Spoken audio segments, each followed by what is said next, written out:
नमस्कार विद्यार्थी मित्रांनो, बूस्ट लर्न या यूट्यूब चॅनलवर आपले सर्वांचे सहर्ष स्वागत आहे. आज आपण तलाठी भरती 2026 MPSC पॅटर्नप्रमाणे प्रश्नपत्रिका क्रमांक 4 बघणार आहोत. तत्पूर्वी आपण चॅनलवर नवीन असाल तर चॅनलला सबस्क्राईब करा, लाईक करा, शेअर करा. तर चला सुरू करूया. प्रश्नपत्रिका क्रमांक 4. प्रश्न क्रमांक 1. सर्वसाधारणपणे सागर जलाची क्षारता टिंबटिंब असते. आता या ठिकाणी सागर जलाची क्षारता विचारलेली आहे. क्षारता म्हणजे काय ते आपण समजून घेऊया. कोणाची? सागर जलाची. सागर जलाची क्षारता 1000 ग्रॅम सागराच्या पाण्यामध्ये किती क्षार विरघळलेले आहे हे दाखवणारी संख्या, त्याला आपण सागर जलाची क्षारता म्हणतो. ओके. आता जनरली सागर जलाची क्षारता जी ही दर हजारी टक्केवारी पण दाखवतात. म्हणजे ही आपल्या टक्केवारी चिन्ह आहे आणि त्याच्यापुढे अजून एक शून्य असतो. अशा पद्धतीने आपण सागर जलाची क्षारता दर्शवतो. आणि याच्या प्रश्नाचं उत्तर आहे सर्वसाधारणपणे सागर जलाची क्षारता ही 35 दर हजारी टक्के असते. तर याचं पर्याय क्रमांक 1 हे अचूक उत्तर आहे. प्रश्न क्रमांक 2. कोणत्या समुद्राची क्षारता सर्वात जास्त आहे? या ठिकाणी समुद्राची क्षारता विचारलेली आहे, त्याच्यामुळे आपलं उत्तर माहीत आहे. समुद्र म्हटला, सागर म्हटला तर डेड सी म्हणजे मृत सागर या समुद्राची क्षारता सर्वात जास्त आहे हे आपल्याला माहिती आहे. आणि जवळजवळचे 332 हजारी टक्के म्हणजे जवळजवळ 332 हजारी टक्क्यांमध्ये ती क्षारता असते मृत समुद्राची. पण या ठिकाणी जर का तुम्हाला प्रश्न विचारला की कोणत्या महासागराची क्षारता सर्वात जास्त आहे, महासागर विचारला तर हे डेटचे उत्तर येणार नाही. तेव्हा उत्तर असणार आहे अटलांटिक महासागर. अटलांटिक महासागर याची क्षारता सर्वात जास्त आहे. कोणामध्ये? महासागरांमध्ये. आपल्याला लक्षात असलं पाहिजे. चला पुढे जाऊया. या समुद्रांच्या क्षारतेसंदर्भात आपण थोडीशी माहिती बघूया. आता आपल्याला मगाशी पाहिलं आपण की सागर जलाची क्षारता जर पाहिली तर मृत सागर म्हणजे डेड सी या समुद्राची क्षारता सर्वात जास्त असते. याला मृत सागर नाव का पडलं आहे? कारण क्षारता जास्त असल्यामुळे त्या ठिकाणी सजीव जिवंत राहत नाहीत आणि म्हणून त्याला डेड सी म्हणतो आपण. आणि या डेड सी म्हणजे मृत सागरामधली पाण्याची जी घनता आहे ती सर्वात जास्त असते. आता मग घनता डिपेंड कशावर करते? तर क्षारता आणि तापमान या दोन गोष्टीवर पाण्याची घनता अवलंबून असते. हे क्षारता वाढली घनता वाढेल, तापमान वाढलं घनता वाढेल. या दोन्ही गोष्टी या ठिकाणी डेड सीला पूरक असतात. क्षारता पण जास्त असते, जवळजवळ 332 हजारी प्रमाण असतो आणि तापमान त्या ठिकाणी वाढलेलं असतं. परत गोड्या पाण्याचा त्या ठिकाणी समावेश नसतो, पाणी निचरा होण्यासाठी सोय नसते. त्याच्यामुळे डेड सी किंवा मृत सागराची क्षारता आपल्याला सर्वात जास्त पाहायला मिळते. आणि क्षारता जास्त असल्यामुळे, तापमान जास्त असल्यामुळे त्या ठिकाणची घनता जास्त आहे आणि घनता जास्त असल्यामुळे त्या समुद्रात सहजपणे व्यक्ती तरंगू शकतो. हे आपल्याला माहिती असायला पाहिजे. चला पुढे जाऊया. प्रश्न क्रमांक 3. शून्यलब्धी हे पुस्तक कोणी लिहिले? पर्याय बघा. लोकमान्य टिळक, बाळशास्त्री जांभेकर, विष्णुबुवा ब्रह्मचारी, न्यायमूर्ती रानडे. तर या प्रश्नाचं अचूक उत्तर आहे बाळशास्त्री जांभेकर. हे बाळशास्त्री जांभेकर हे मराठी भाषेचे पत्रकारिताचे जनक आहेत. ही ॲडिशनल गोष्ट आपल्या लक्षात असायला पाहिजे. चला पुढचा प्रश्न बघूया. प्रश्न क्रमांक 4. महाराष्ट्रात ऊस संशोधन केंद्र कुठे आहे? तर महाराष्ट्रामध्ये ऊस संशोधन केंद्र हे पाडेगाव या ठिकाणी आहे, हे आपल्याला माहिती पाहिजे. प्रश्न क्रमांक 4. महाराष्ट्रात ऊस संशोधन केंद्र कुठे आहे? पर्याय क्रमांक 1 पाडेगाव, दुसरं लोणंद, तिसरं आहे शेख मिरेवाडी आणि 4 क्रमांक आहे भादे. तर या ठिकाणी योग्य उत्तर असणार आहे पाडेगाव. पाडेगाव हे सातारा जिल्ह्यातलं आहे. या ठिकाणी ऊस संशोधन केंद्र आहे. आता या ठिकाणी तुम्हाला फक्त ऊस संशोधन केंद्र, आता महाराष्ट्रातले काही पिकाचे संशोधन केंद्र जे आहेत प्रसिद्ध असे ते आपल्याला माहिती पाहिजे. बघा, काजू संशोधन केंद्र जे आहे ते आहे वेंगुर्ल्याला, हे आपल्याला माहिती पाहिजे. वेंगुर्ला काजू संशोधन केंद्र. नंतर सुपारी संशोधन केंद्र जे आहे ते आहे श्रीवर्धनला. आणि नारळ संशोधन केंद्र आहे भाट्टे येथे. हे जास्तीची माहिती आपल्याला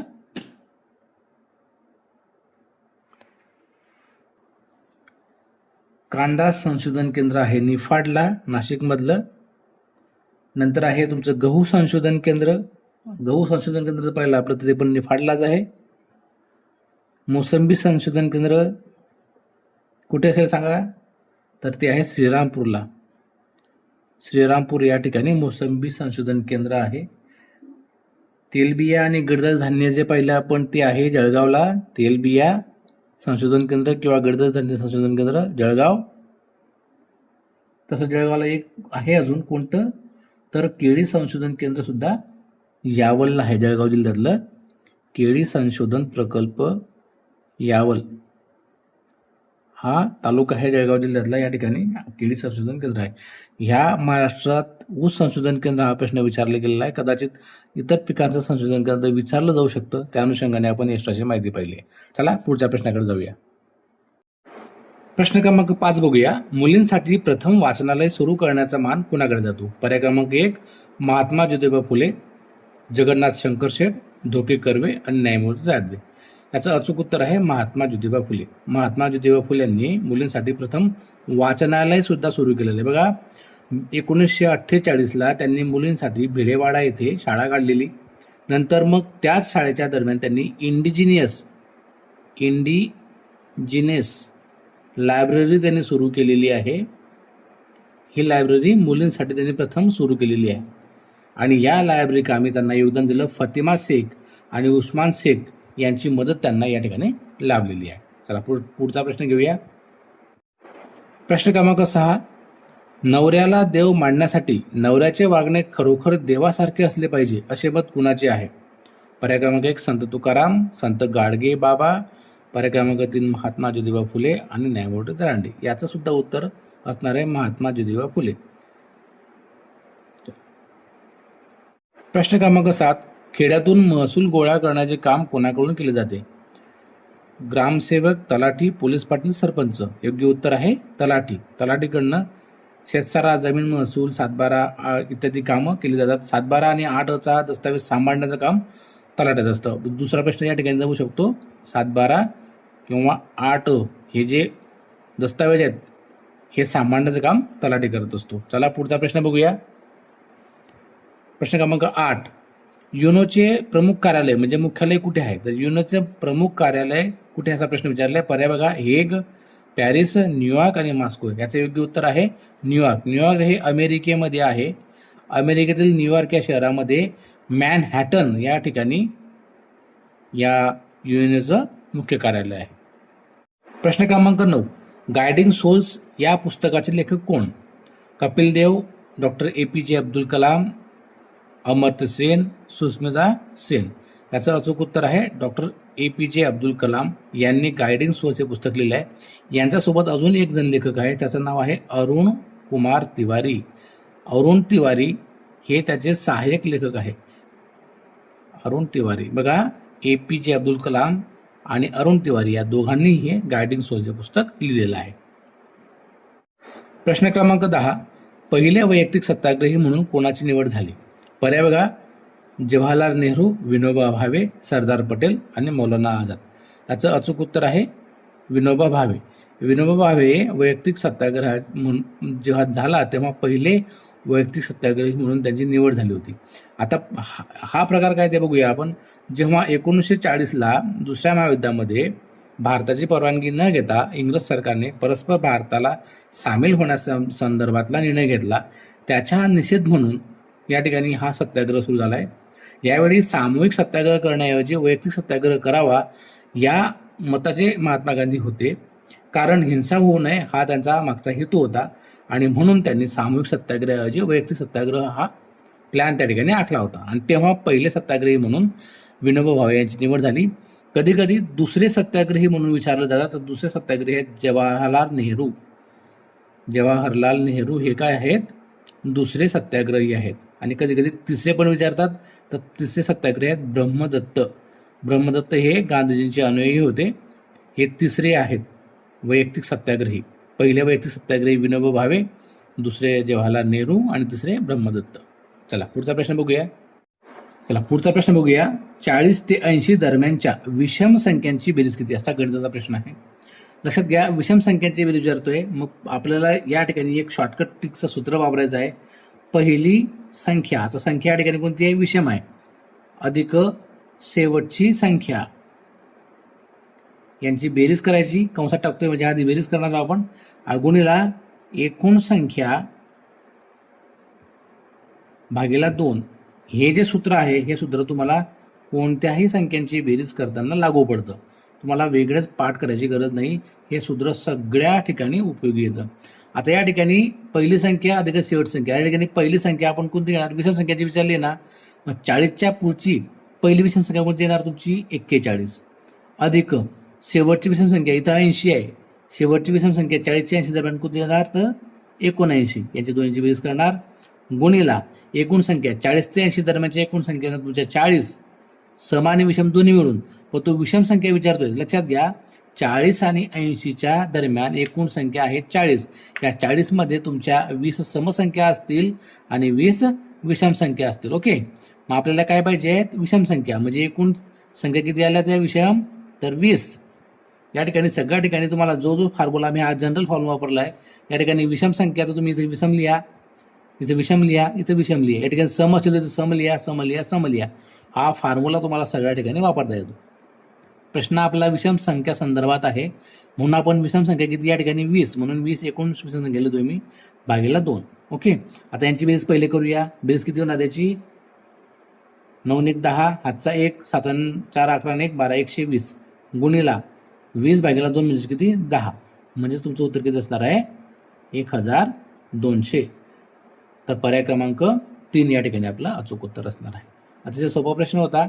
तुम्हाला समसंख्या कोणत्याही संख्यांदरम्यानच्या समसंख्या विचारल्या, इव्हन तुम्हाला 1440 ते 10550 या दरम्यानच्या विषम संख्येची बेरीज किती असा जरी प्रश्न विचारला तरी आपल्याला ह्याच फॉर्म्युल्याने जायचं आहे, लक्षात ठेवा. चला पुढे जाऊया.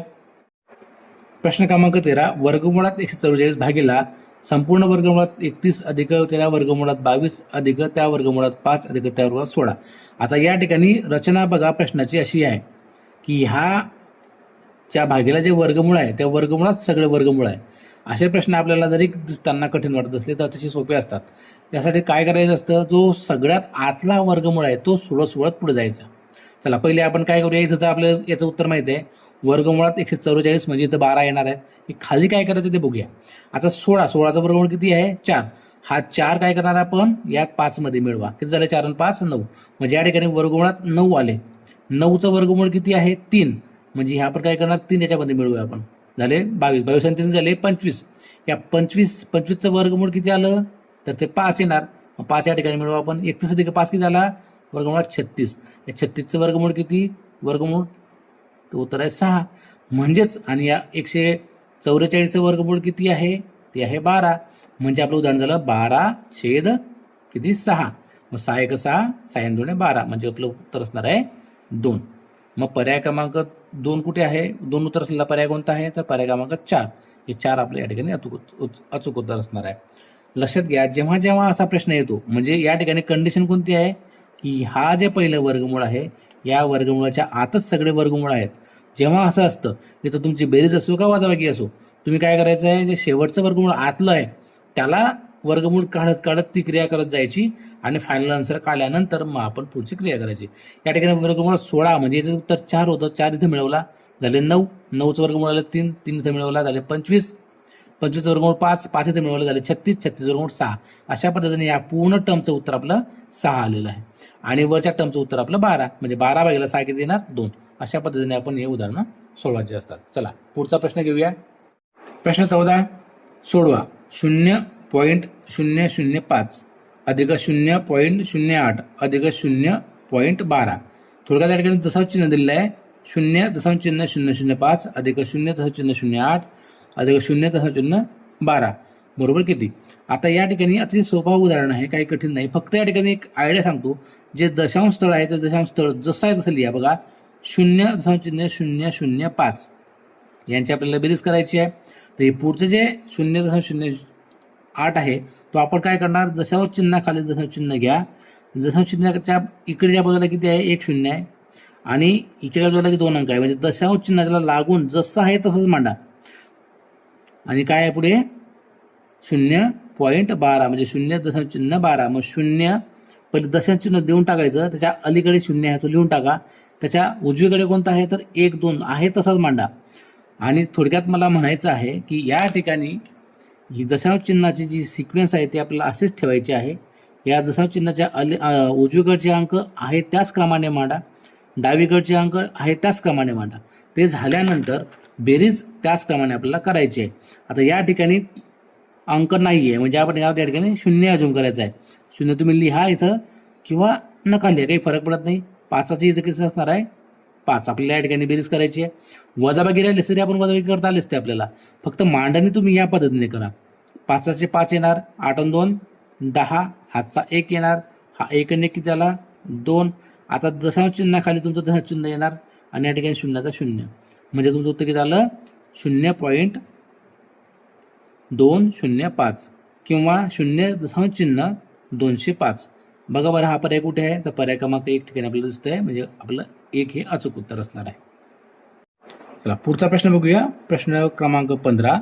2/5 आणि 4/9 या दोन अपूर्णांकांच्या मध्ये खालीलपैकी कोणता अपूर्णांक येतो, असा प्रश्न विचारलाय. बघा हा प्रश्न आपण जर का बेसिकली सोडवायला गेलो तर बरेच जण काय करतात 2/5 या अपूर्णांकाचं दशांश अपूर्णांकात रूपांतर करतात म्हणजे 0.4 असं. ओके. आणि 4/9चं दशांश अपूर्णांक रूपांतर करतात 9 चोक 36 उरले 4 9 चोक 36 म्हणजे 0.44. म्हणजेच काय तर तुम्हाला 0.40 ते 0.44 याच्या दरम्यानचा अपूर्णांक शोधायचा असतो. म्हणजेच मग दिलेल्या पर्यायाचं तुम्हाला अपूर्णांकामध्ये रूपांतर करावं लागतं आणि मग तो आलेला पर्याय जो आहे दशांश अपूर्णांकातला तो या दरम्यान बघावा लागतो. याला सुद्धा खूप वेळ जातो. याच्यापेक्षा आपल्याकडे एक शॉर्टकट पद्धत आहे, ते शॉर्टकट पद्धत तुम्हाला सांगतो. आधी आपण याचं बेसिक समजून घेऊया आणि मग शॉर्टकट समजून घेऊया. बघा या ठिकाणी 2/5चा आपण दशांश अपूर्णांक केलं 0.4 म्हणजे 0.40. ओके. आणि 4/9चं काय केलं आपण 0.44. म्हणजेच आता या दोन अपूर्णांकाच्या दरम्यान असलेला अपूर्णांक जसं आपण दशांश अपूर्णांकात पाहिलं तर 0.40 ते 0.44च्या दरम्यान तो अपूर्णांक असायला पाहिजे. मग आपण आता पहिला जो घेतला आपण दुसरा अपूर्णांक घेतला, तिसरा अपूर्णांक घेतला, चौथा अपूर्णांक घेतला, या सर्वांचा आपल्याला काय करावं लागणार आहे दशांश अपूर्णांकात रूपांतर करून तो अपूर्णांक या दोन्हीमध्ये कुठे दिसतो का हे बघावं लागणार आहे. बघा हे तुम्हाला बेसिक सांगतोय मी, याच्यानंतर तुम्हाला मी शॉर्टकट ट्रिक सांगणार आहे. पर्याय क्रमांक 4 जर आपण पाहिला 1/2 म्हणजेच किती 0.5.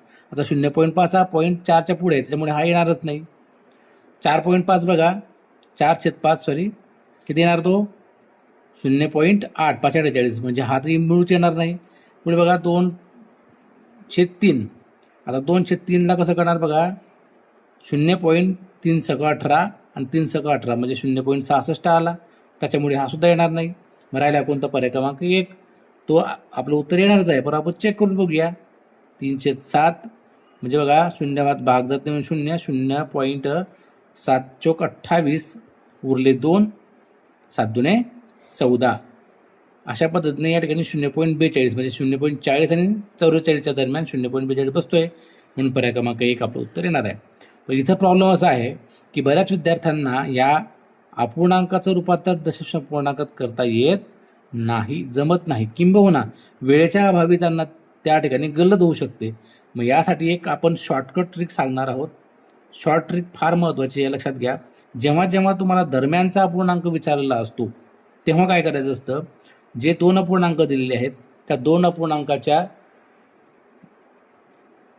अंशांचे म्हणजे समजा आता या ठिकाणी 2/5 आणि 4/9 आहे, 2/5 आणि 4/9 आहे, तर या दोन्ही अपूर्णांकाच्या अंशांची बेरीज आपण करणार. 2 अंश काय त्या ठिकाणी 2, या ठिकाणी अंश काय आहे 4, यांची बेरीज करा आणि छेदांची बेरीज करा. याचं काय 5 अधिक या ठिकाणी छेद काय 9, या दोन्हीची बेरीज करा की झाले 6/14. आता 6/14 जो आलेला असतो अपूर्णांक त्यातला संक्षिप्त रूप देत चला, त्याला स्मॉल बनवा. बघा 2 ने पाहिजे तो 2×6 2×7 म्हणजे 3/7 तुमचं उत्तर असणार आहे, जे की पर्याय क्रमांक 1 मध्ये आपलं उत्तर असणार आहे.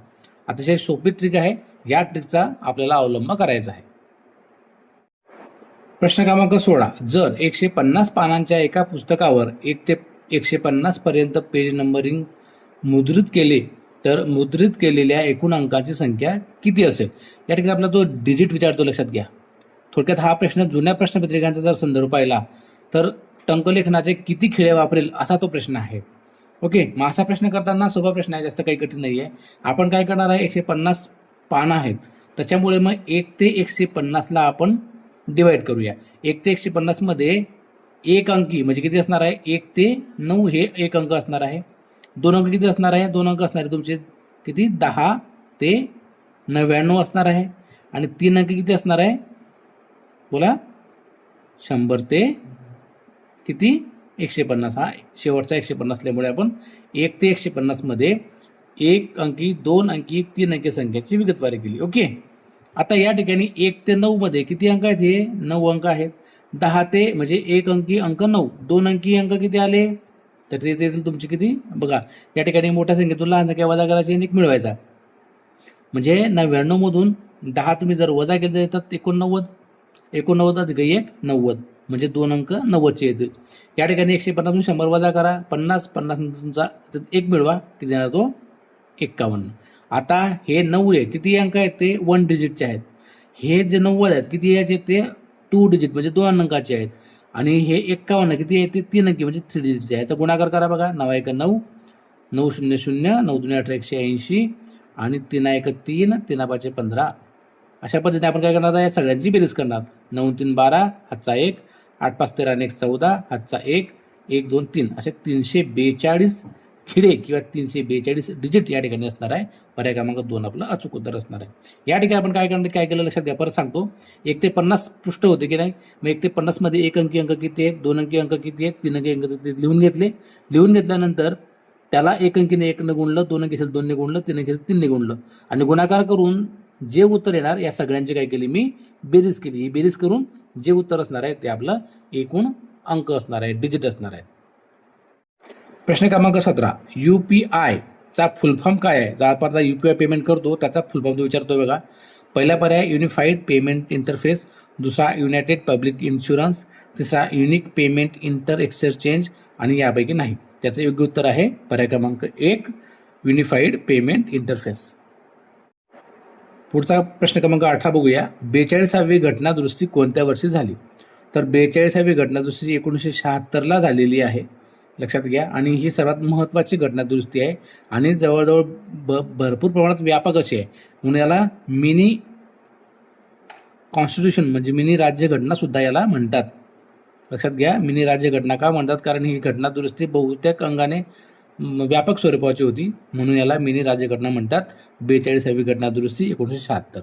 ओके, प्रश्न क्रमांक 19, लता मंगेशकर यांना भारतरत्न पुरस्कार कधी मिळाला. 1995, 1998, 2001 आणि 2003. तर 2001 साली लता मंगेशकर यांना भारतरत्न पुरस्कार मिळाला होता. तत्कालीन राष्ट्रपती डॉक्टर KR नारायणन यांच्या हस्ते त्यांना तो प्रदान झाला होता. लक्षात घ्या, कधी कधी राष्ट्रपती पण विचारतात. KR नारायणन हे त्यावेळेस राष्ट्रपती होते, त्यांच्या हस्ते लता दीदींना हा भारतरत्न पुरस्कार मिळाला आहे, त्यांच्या संगीत क्षेत्रातल्या योगदानाबद्दल आणि कारकिर्दीबद्दल. चला पुढचा प्रश्न बघूया. पुढचा प्रश्न आहे आपला G20 शिखर परिषद संदर्भातला. G20 राष्ट्रांची शिखर परिषद 2027 मध्ये कोठे नियोजित आहे, म्हणजे 27ला कुठे होणार आहे, त्याचं अचूक उत्तर असणार आहे बघा, युनायटेड किंगडम ब्रिटनमध्ये ही G20 राष्ट्रांची परिषद होणार आहे.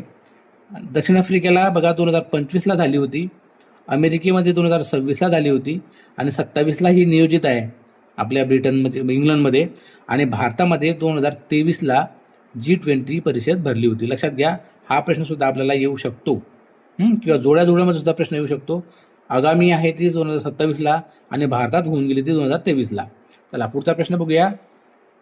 पुढचा प्रश्न आहे बघा, आपणापन नरेंद्र मोदी संग मेरे अनुभव या पुस्तकाचे लेखक कोण आहेत.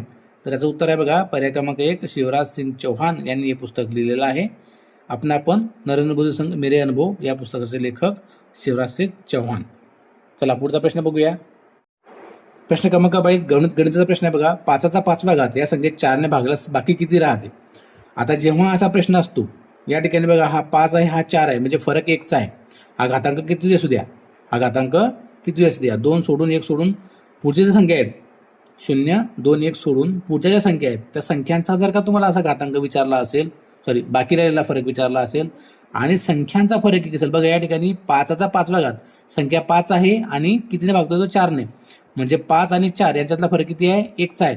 मग जेव्हा तसा 1चा फरक असणारी संख्या असते दिलेली, तेव्हा बाकी सुद्धा एकच राहते. म्हणून पर्याय क्रमांक 2 हे तुमचं अचूक उत्तर असणार आहे. फॉर एक्झाम्पल आपण जर म्हटलं 3चा 2रा घात या संख्येला 2ने भागल्यास बाकी किती होणार बघा. या ठिकाणी हा 3 आहे, हा 2 आहे, फरक किती, 1चा. 3चा 2रा घात किती येणार आहे तुमचा 9, 9 भागीला 2 बेचोका 8, बरोबर 8 आहे. आणि तुमचं 8 9 भागीला 2 आपण जर केले बघा, बेचोका 8 बाकी तुमचं 1 अशी बाकी आपली राहणार आहे. मला सांगायचं असं आहे की जेव्हा जेव्हा असा प्रश्न असतो तेव्हा या घातांकाचा विचार न करता आपण फक्त या 2वर फोकस करायचा. या 2 संख्यांमध्ये जर का 1चा फरक असेल तर त्यांची बाकी सुद्धा एकच राहते. त्याच्यामुळे या ठिकाणी आकडेमोड करण्याची गरज नाही. याच्याऐवजी तुम्हाला जर का इथं 225चा 105वा घात या संख्येला 224ने भागिले असता बाकी किती येईल, तर बाकी सुद्धा किती येणार, एकच येणार. या ठिकाणी कॅल्क्युलेशन करायची गरज नाही. फक्त हा अंक आणि हा अंक यातला फरक 1चा असला पाहिजे, हे आपल्या लक्षात असायला पाहिजे. चला पुढचा प्रश्न घेऊया.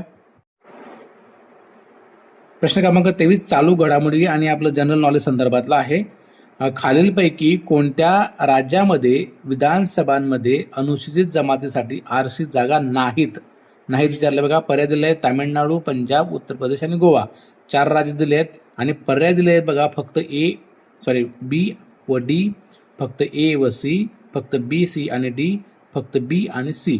आता या ठिकाणी लक्षात घ्या, पर्याय जर पाहिला आपण तर पंजाब राज्यामध्ये पुरेशा प्रमाणामध्ये एसटी लोकसंख्या नाही, त्याच्यामुळे त्या ठिकाणी एसटीसाठी जागा राखीव नाहीत. गोव्यामध्ये सुद्धा 2026 पर्यंत नव्हत्या. 2026 पर्यंत गोवामध्ये एसटी जमातीसाठी विधानसभांमध्ये जागा राखीव नव्हत्या, परंतु 2026ला कायद्याने दुरुस्ती करून त्या ठिकाणी आता आरक्षण दिलंय. त्याच्या आधी हा प्रश्न विचारला गेल्यामुळे याचं उत्तर असणार आहे पंजाब आणि गोवा, म्हणजे बी आणि डी. बी आणि डी कुठे आहे, ऑप्शन क्रमांक 1 या ठिकाणी अचूक उत्तर असणार आहे. चला पुढचा प्रश्न बघूया. पुढचा प्रश्न आहे आपला, आंबा या वनस्पतीचे शास्त्रीय नाव काय आहे. आंबा या वनस्पतीचे शास्त्रीय नाव आहे मँजिफोरा इंडिका, कारण हे फळांचा राजा हा ओळखला जातो. याचं शास्त्रीय नाव आहे मँजिफोरा इंडिका. मग मुसा सॅक्टम काय आहे, तर हे केळीचं नाव आहे. केळीला इंग्रजीचं किंवा शास्त्रीय नाव आहे मुसा सॅक्टम. मग ॲसेसम सॅक्टम हे तुळशीसाठी नाव आहे, लक्षात घ्या, आपल्याला माहिती पाहिजे. तुळशीला आपण ॲसेसम सॅक्टम म्हणतो. आणि रोजा गॅलिका हे गुलाब जातीचं एक रूप आहे, याला रोजिका गॅलिका म्हणतात. आणि मँजिफोरा इंडिका आपण पाहिलं आहे आंब्याचं हे शास्त्रीय नाव आहे. अशा पद्धतीने आपल्याला शास्त्रीय नावसुद्धा माहिती असायला पाहिजे. याच्यावर सुद्धा MPSCमध्ये प्रश्न विचारले जातात. चला आजच्या व्हिडिओचा किंवा आजच्या सिरीजचा शेवटचा प्रश्न बघूया. प्रश्न क्रमांक 25, 16व्या वित्त आयोगासंदर्भात पुढील विधाने विचारात घ्या. अरविंद पनगडिया हे 16व्या वित्त आयोगाचे अध्यक्ष आहेत. पहिले विधान, 16व्या वित्त आयोगाची मुदत 1 एप्रिल 26 ते 31 मार्च 31 अशी आहे. असे 2 विधानं आपल्याला दिलेत आणि त्याच्यावर तो विचार करायला सांगतोय. आणि त्यातला प्रश्न आहे कोणती विधाने बरोबर आहेत, बरोबर विचारलेली आहे. ए व बी दोन्ही बरोबर, ए चूक व बी बरोबर, ए व बी दोन्ही चूक, ए बरोबर बी चूक, अशा पद्धतीचे ॲनालिसिस करणारे, तुलना करणारे प्रश्न या ठिकाणी विचारलेले असतात. ते आता आपण बघूया. यासाठी पहिला आपण हे समजून घेऊया. वित्त आयोग लक्षात घ्या, वित्त आयोग हा 280 या कलमानुसार, लक्षात घ्या वित्त आयोगाचं कलम आहे, कलम किती 280. या 280च्या कलमाच्या अनुषंगाने वित्त आयोगाची स्थापना केली जाते. कोण करतं नेमणूक, वित्त आयोगाची स्थापना कोण करतं, तर राष्ट्रपती मार्फत वित्त आयोग हा स्थापन केला जातो. राष्ट्रपती मार्फत हा वित्त आयोग स्थापन केला जातो कलम 280 नुसार आणि अवधी 5 वर्षांसाठी असतो. लक्षात घ्या, दर 5 वर्षांनी किंवा आधीसुद्धा या ठिकाणी गठीत केला जातो. आता ह्या वित्त आयोगाचं काय काम आहे, तर केंद्र आणि राज्यामधला जो आर्थिक संदर्भ आहे किंवा आर्थिक विकेंद्रीकरण आहे किंवा वाटप आहे आर्थिक संपत्तीचं किंवा आर्थिक संबंधांचं, केंद्र आणि राज्य यांचा आर्थिक संबंध या संदर्भातलं हे कलम आहे किंवा हा वित्त आयोग काम करतो. याच्यामध्ये या वित्त आयोगामध्ये एक अध्यक्ष असतो, बरोबर. आता जे मग असे प्रश्न विचारला त्यांनी बघा आपला पनगडियाचा, आणि 4 काय असतात, सदस्य असतात. आता विद्यमान अध्यक्ष कोण आहेत, तर अरविंद पनगडिया आहेत. अरविंद पनगडिया हे काय आहेत? वित्तमान आयोगाचे अध्यक्ष आहेत. वित्तमान म्हणजे 16वा वित्त आयोग जो आहे त्याचे अध्यक्ष अरविंद पनगडिया आहेत. तसंच आता अरविंद पनगडियाचं नाव तुम्ही ऐकलं असाल, हे नीती आयोगाचे माजी उपाध्यक्ष आहेत. लक्षात घ्या, माजी उपाध्यक्ष. हे का सांगतोय? कारण जनरल नॉलेजला प्रश्न विचारला जातो. कधी कधी यांच्या संदर्भातलं सुद्धा आपल्याला विचारतील की अरविंद पनगडिया संदर्भातले विधानं लक्षात घ्या आणि मग खाली पर्याय दिले असतील ते आपल्याला माहिती पाहिजे. आता ते वित्त आयोगाचे 16व्या वित्त आयोगाचे अध्यक्ष आहेत. ते नीती आयोगाचे माजी उपाध्यक्ष होते, हे लक्षात घ्या. आता ह्या 16व्या वित्त आयोगाचे सचिव सुद्धा आहेत. कधी सचिवला सुद्धा प्रश्न विचारत होतो. ऋत्विक पांडे त्यांचं नाव आहे. ऋत्विक पांडे हे त्यांचं नाव आहे, 16व्या वित्त आयोगाचे सचिव. आणि राहिलेले सदस्य आहेत ते अजय झा, ॲनी मॅथ्यू, डॉक्टर निरंजन आणि डॉक्टर सौम्यकांती घोष, अशा पद्धतीचे 4 सदस्य आहेत. बघा, बरीच माहिती आपण या ठिकाणी पाहिली. आता आपण आपल्या प्रश्नाकडे जाऊया. प्रश्न बघा कसा आहे. आपला प्रश्न असा होता की कोणती विधाने बरोबर आहेत? पहिलं विधान होतं अरविंद पनगडिया हे 16व्या वित्त आयोगाचे अध्यक्ष आहेत. आता असं आपण पाहिलं, हे बरोबर आहे. आणि 16व्या वित्त आयोगाचा कालावधी हा 1 एप्रिल 26 ते 31 मार्च 31 पर्यंत आहे, 5 वर्षासाठी. हे सुद्धा बरोबर आहे. हा जो 16वा वित्त आयोग आहे याचा कालावधी हा 1 एप्रिल 2026 ते 31 मार्च 2031 पर्यंत हा कालावधी आहे. म्हणून या ठिकाणी ए व बी दोन्ही विधाने बरोबर असतील. पर्याय क्रमांक 1 हे आपलं अचूक उत्तर असणार आहे. लक्षात घ्या, 16व्या वित्त आयोगाविषयी प्रश्न विचारले जातात. कलम 180 राष्ट्रपतीमार्फत नेमला जातो. त्याचे विद्यमान अध्यक्ष अरविंद पनगडिया आहेत. सचिव ऋत्विक पांडे आहे. आणि अरविंद पनगडिया हे नीती आयोगाचे माजी उपाध्यक्ष होते, आपल्याला माहिती असायला पाहिजे.